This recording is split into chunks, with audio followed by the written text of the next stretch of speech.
మాంగళ్య shopping mall మార్చి 13న శ్రీలీల గారిచే ఘన ప్రారంభం. Wyra road, Khammam. Welcome to Telugu news. నేను మీ యాంకర్ శరత్. సో ఏదైతే వార్ జరుగుతుందో ఆ వార్కి సంబంధించి కొన్ని కాన్సిక్వెన్సెస్ మనం కూడా ఫేస్ చేస్తున్నాం అనమాట. దీనికి సంబంధించి ఏదైతే చమురు కొనుగోలు ఉంటుందో వాటి గురించి కూడా ఒక పెద్ద ఎత్తున డిస్కషన్ అవుతుంది. అండ్ అంతేకాకుండా ఇండియాలో మరీ ముఖ్యంగా హైదరాబాద్, బెంగళూరు లాంటి సిటీస్లో హోటల్స్, హాస్టల్స్ అనేది కూడా త్వరలోనే మూతపడతాయేమో అనే లెవెల్కి అయితే వచ్చేసింది అనమాట. అండ్ కమర్షియల్ సిలిండర్ షార్టేజ్ అనేది మనకి ఇప్పటికే మొదలైపోయింది. దీని గురించి చూస్తే హోటల్స్ అయినా, హాస్టల్స్ అయినా ఇప్పటికే కొన్ని రూల్స్ను కూడా ఫ్రేమ్ చేయడం జరిగింది. అంతేకాకుండా మరీ ముఖ్యంగా హైదరాబాద్లో చాలా వరకు కూడా పీజీ హాస్టల్స్ అయితే ఉంటాయి.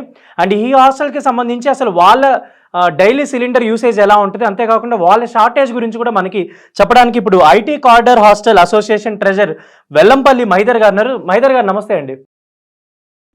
నమస్కారం సార్, ఇప్పుడు డైరెక్ట్ పాయింట్లోకి వెళ్దాం సార్. అసలు ఈ షార్టేజ్ గురించి మీకు అసలు ఎన్ని రోజుల నుంచి జరుగుతుంది ఇష్యూ, అండ్ అంతేకాకుండా మీరు ఏం డిస్కస్ చేస్తున్నారు సార్ ఇప్పుడు మన అసోసియేషన్ తరపు నుంచి? థ్యాంక్ యూ అండి, ఈ చర్చకు పిలిచినందుకు మమ్మల్ని. సార్, యాక్చువల్ గా నిన్న మాకు కొంచెం అంటే కొద్దిగా 2-3 డేస్ ముందు మాకు సిమ్టమ్స్ అర్థమైనాయి. అంటే కొంచెం షార్టేజ్ వస్తుందని అర్థమైంది, కానీ ఇంత అక్యూట్ షార్టేజ్ ఉంటుందని మాకు కూడా తెలియదండి. నిన్న సాయంత్రం మాత్రమే మాకు అక్యూట్ షార్టేజ్ ఉందని తెలిసింది.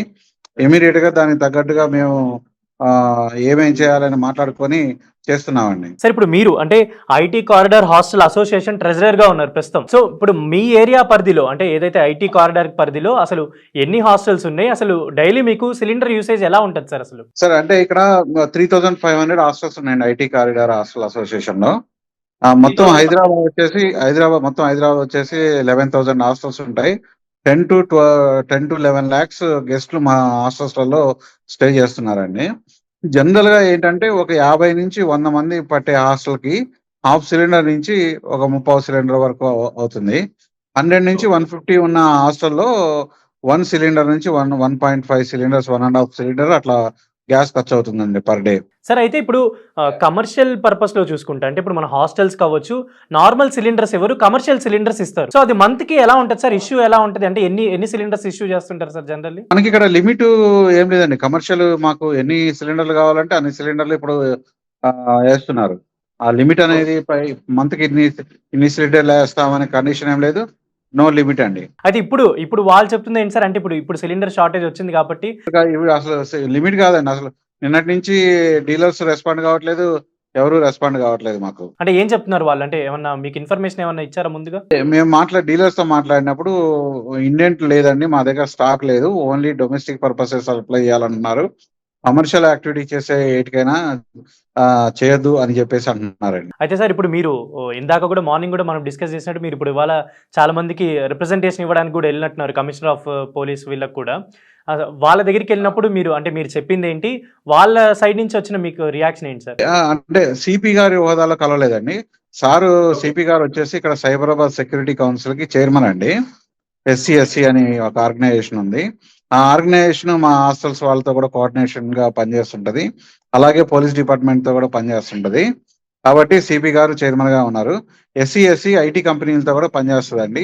మేము అక్కడ సార్ని కలిసి మేము చెప్పింది ఏంటంటే క్లియర్ గా వాళ్ళతో మేము హాస్టల్స్ ని మూసివేయట్లేదు, ఇట్లా సోషల్ మీడియాలో అన్నెసెసరీగా ప్రచారం జరుగుతుంది, హాస్టల్స్ ని మూసేయట్లేదు, మేము గ్యాస్ కన్జంప్షన్ తగ్గించేటట్లుగా చూసుకొని ఆల్టర్నేటివ్ మెథడ్స్ చూస్తాము, ఆల్టర్నేటివ్ ఫుడ్ చేస్తాము, హాస్టల్ నడిపిస్తాము, గెస్ట్లకు కూడా ఫుడ్ సర్వ్ చేస్తాము, వేరే ఆల్టర్నేటివ్ కుకింగ్ మెథడ్స్ ని యూజ్ చేస్తామని చెప్పడం జరిగిందండి.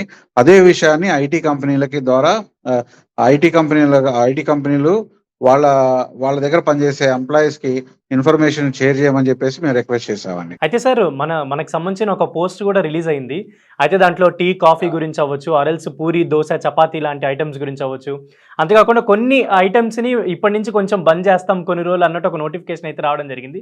దాని గురించి ఏంటి సార్, ఏమైనా చెప్తారా? అవునండి, ఎందుకంటే ఇప్పుడు మనకి గ్యాస్ కన్జంప్షన్ రోటీ చేయడానికి, మనం రోటీ ఇక్కడ ఉదయం సాయంత్రం ఇస్తామనండి. 100 మంది ఉంటే కనీసం 400-500 రోటీలు మనం ఎవ్రీడే మార్నింగ్ ఈవినింగ్ అంటే 1000 రోటీస్ అట్లా తయారు చేస్తామండి. ఇదేంటంటే ఎక్కువ గ్యాస్ కన్జంప్షన్ చేసేటువంటి ఫుడ్ ఐటమ్స్ అనమాట ఇవి. దోశ కానివ్వండి, రోటీ కానివ్వండి, లేదంటే మన ఇవే ఊతప్ప ఇట్లాంటివన్నీ కూడా బాగా గ్యాస్ కన్జంప్షన్ తీసుకునేటువంటి అవకాశం ఉంది కాబట్టి వాటి వరకు మనం అవాయిడ్ చేసేసి తక్కువ కన్జంప్షన్ ఏ ఫుడ్ తయారు చేస్తే తక్కువ కన్జంప్షన్ అవుతుందో అట్లాంటి ఫుడ్ ఆల్టర్నేటివ్ గా తీసుకొని వాళ్ళకి సర్వ్ చేయాలని మా ఆలోచన అండి. అయితే సార్ ఇప్పుడు ఇప్పుడు మేము వేరే ఆల్టర్నేటివ్ మెథడ్ కూడా ఇప్పుడు చూస్తే ఒకటి ఎలక్ట్రికల్ అన్నా వాడాలి, లేదంటే కట్టెల పొయ్యి అన్నా వాడాలండి. ఎలక్ట్రికల్ మీద అంత కెపాసిటీ అంటే మా దగ్గర కనీసం 100 మందో 150 మందో ఉంటే వాళ్ళకి బ్రేక్ఫాస్ట్, లంచ్, డిన్నర్ 3 పూటలు ఇవ్వాలి కాబట్టి వాళ్ళ అంతమందికి మనం ఎలక్ట్రికల్ ఎక్విప్మెంట్ మీద మనం కుకింగ్ చేయలేము. ఎప్పుడు మనకు కట్టెల పొయ్యితోనే మనం చేయగలుగుతాము.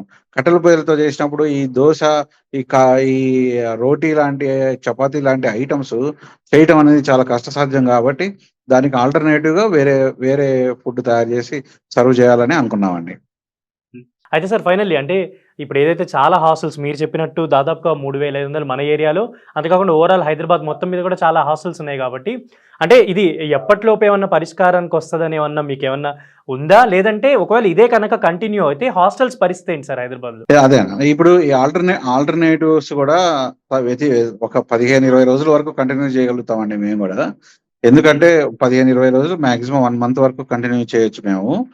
ఇంకోటి కమ్యూనిటీ కిచెన్ కూడా మేము ఆలోచిస్తున్నాము. ఒక 5-6 హాస్టల్స్ కలిసి ఒక కిచెన్ ఏదన్నా ఖాళీ ప్లేస్ చూసి అట్లాంటి చోట ఉండటం కానీ అట్లాంటి చోట చేయడం కూడా, దాన్ని కూడా ఒక ఆల్టర్నేటివ్ చూస్తున్నాము. ఏదున్నా కూడా ఇట్లాంటి గ్యాస్ మీద పూర్తిగా డిపెండ్ అయిన మనం ఇట్లాంటి కట్టెల పొయ్యిలు వాడటం అనేది సిటీలో ఇళ్ల మధ్యలో వాడటం అనేది కొంచెం కష్టతరమే. కానీ 1 మంత్ వరకు మనం దీన్ని మేనేజ్ చేసుకోవచ్చు. 1 మంత్ బియాండ్ కూడా ఇదే పరిస్థితి ఉంటే మాత్రం చాలా ఇబ్బంది పడాల్సి వస్తుందండి. సో ప్రస్తుతానికైతే హాస్టల్స్ ఏం మూసేయరు. కానీ ఇదే గనక పరిస్థితి కంటిన్యూ అయితే మేబీ 1 మంత్‌లో ఏమన్నా ఇది డిఫరెన్స్ ఉంటదనుకోవచ్చా? అంటే హాస్టల్స్ అంటే ఇప్పుడు మేము ఒక హోప్‌తో ఉన్నామండి. ఇది మన దగ్గరకు వచ్చిన ఒక ప్రాబ్లమ్ కాదు. మన ఇండియా మొత్తం ఉంది ప్రాబ్లమ్. ప్లస్ ఇంకో 2-3 రోజుల్లో అన్ని వరల్డ్ వైడ్‌గా కూడా అన్ని కంట్రీస్‌లో ఈ ప్రాబ్లమ్ ఫేస్ చేసే అవకాశం ఉంది కాబట్టి ప్రపంచ వ్యాప్తంగా ఉన్న అన్ని దేశాల లీడర్స్ అందరూ కూడా దీనిపై దృష్టి సారిస్తారు. తప్పకుండా ఒక పరిష్కారం దొరుకుతదనే ఒక పాజిటివ్ హోప్‌తో మేమున్నామండి. అంటే ఇప్పుడు ఈ మధ్యలో ఏమన్నా అంటే జనరల్లీ ఇది జరుగుతుందో లేదో తెలీదు గానీ, ఇప్పుడు సిలిండర్‌లు ఒకవేళ ఏమన్నా దీన్ని యూజ్ చేసుకొని బ్లాక్‌లో అమ్ముకోవడం అలా మీకేమన్నా ఎక్కువ అమౌంట్‌కి ఇస్తామని చెప్పి అలా ఏమన్నా ఉంటుందా సార్? అంటే ఎక్కువ అమౌంట్ ఇవ్వండి మేము తీసుకుంటాం, మాకు సిలిండర్స్ ఇస్తారనే పొజిషన్ ఏమన్నా ఉందా? లేదా? బ్రహ్మాండంగా నడుస్తుందండి. బ్లాక్ మార్కెట్ ఈరోజు స్టార్ట్ అయింది. నిన్నటి వరకు లేదు. ఈరోజు సిలిండర్ 4,000, 5,000 అని చెప్పేసి మార్కెట్‌లో అమ్ముతున్నారు. ఓకే. బ్లాక్ చేస్తున్నారండి. డెఫినిట్‌గా బ్లాక్ అవుతుందండి.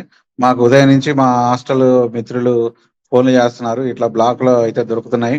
ఇట్లా అని చెప్పి ఒక సిలిండర్ 4,000, ఒక సిలిండర్ ఒక చోట 5,000 ఇట్లా అమ్ముతున్నారని మాత్రం మాకు సమాచారం అయితే వచ్చిందండి. కనుక మా దగ్గర ఎట్లాంటి ఇది లేదు కానీ మాకైతే సమాచారం ఉందండి అది. ఫైనల్లీ సార్ అంటే ఇప్పుడు ఇది ఒక షార్టేజ్ అనుకోకుండా వచ్చింది కాబట్టి గ్యాస్ సిలిండర్ షార్టేజ్ అనేది అంటే హాస్టల్స్ తరపున ఆర్ ఎల్స్ మన ఐటీ కారిడార్ హాస్టల్ అసోసియేషన్ తరపున అంటే మీరు ఏం చెప్దాం అనుకుంటున్నారు? అంటే ఏం కోరుకుంటున్నారు ఈ ఇన్సిడెంట్ తర్వాత? ఏం లేదండి. Alternative cooking system first start చేస్తామండి.